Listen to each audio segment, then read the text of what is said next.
Anybody knows anything about satanic folktale or the Bible or anything like that, you know that the devil always pays his debts and he always comes to collect when he is owed.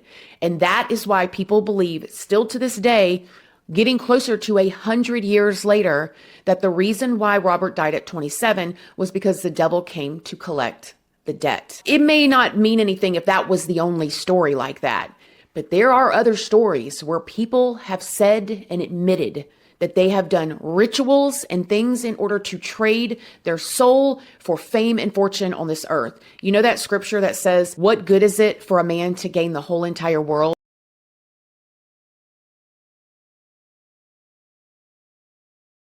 To explore. I'm Phil Kogan. Our species have always been stargazers, looking up in awe and wondering what's out there. In this episode, we follow that ancient curiosity to its modern frontier. Our first story is about scientists who believe they've found the key to enabling humans to becoming interplanetary travelers. Here's Albert Lin in Houston. If you watch any science fiction, you know that deep space travel is going to involve some kind of glass and steel hibernation chamber. But how do we put a human into a state of hibernation?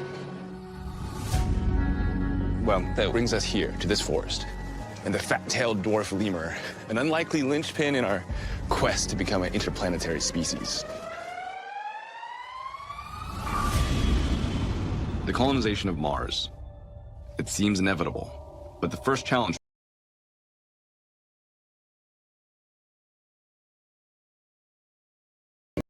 That's one thing I can tell you without a doubt. People determine what is impossible before they even try what is possible. You can go after what you want and get it. You can go after what you want and not get it. Or you could not go after what you want and you could regret that and you'll never metabolize that regret. There's no closure. It's just infinite. It's infinite suffering. Yeah. This exercise isn't about process, probability, and realism. Whatever it is, anything that you wanted could be manifested. So you achieved 80% of what you wrote down in that one exercise. 80%. We're afraid to want things. You're never going to be younger. You're never going to be more beautiful. What are you waiting for? Where do we begin? We begin very simply by starting.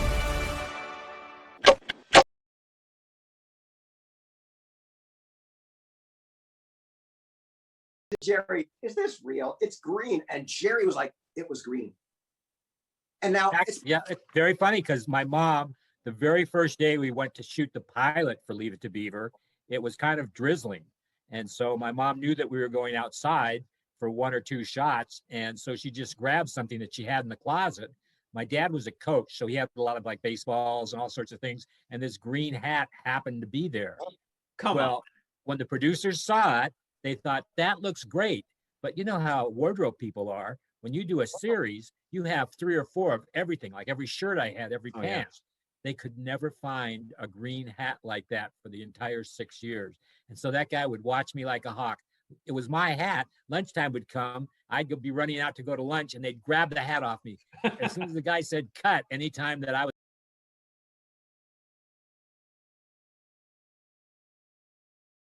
Roman Yampolsky. Let's talk about simulation theory. I think we are in one. And there is a lot of agreement on this. And this is what you should be doing in it so we don't shut it down.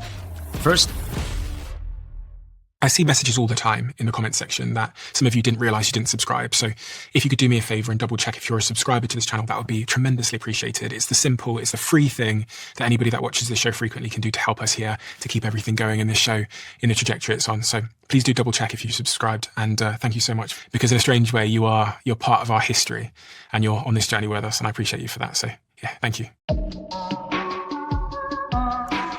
Dr. Roman Yampolsky. What is the mission that you're currently on? Because it's quite clear to me that you are on a bit of a mission, and you've been on this mission for, I think, the best part of 2 decades at least. I'm hoping to make sure that superintelligence will.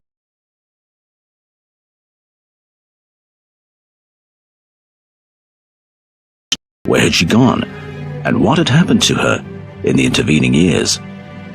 The story the young woman told them left her family worried and confused. The young woman explained that she had been kidnapped while walking on the beach and taken to a community far away where she had been held captive. She had lived among her captors for 3 years, and in that time had been forced to bear children. But the most shocking part of the young woman's story was still to come. Her family pressed her to tell them where she had been living, why she hadn't been able to contact them, and who had taken her. Finally, she told them. She had been taken from the beach to an underwater base. The people had taken her in order for her to produce children. And most disturbing of all, the people who had taken her were not human.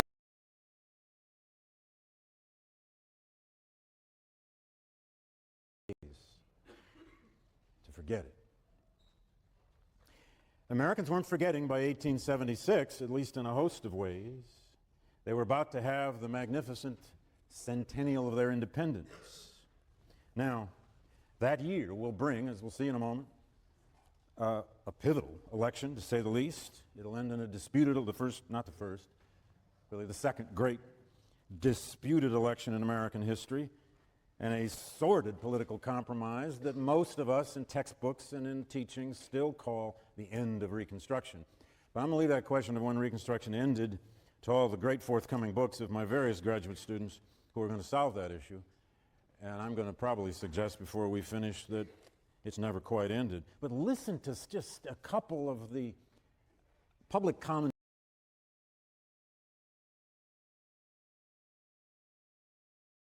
Use this fake kind of battle between them, so when they sit down with the Americans, they can say, oh yeah, here's the political crisis going on between the Kandahari Taliban and the Haqqani Taliban, and then America wastes a ton of time on that, and then they ignore the terrorism, they ignore, you know, all of the murders going on, apartheid against the women, right? So they're basically making us focus on an issue that doesn't even exist. Wow. Oh, and then one other thing, too, that's really interesting. So, you know how we have old man Jalaluddin Haqqani, right? He's one of the most famous people at the time, you know. He has a brother. His name is Khalil, okay? So this is Siraj ad-Din's uncle. So his job in the Taliban is he's the head of refugees. So he has this really interesting scheme. We've put a lot of work into it since last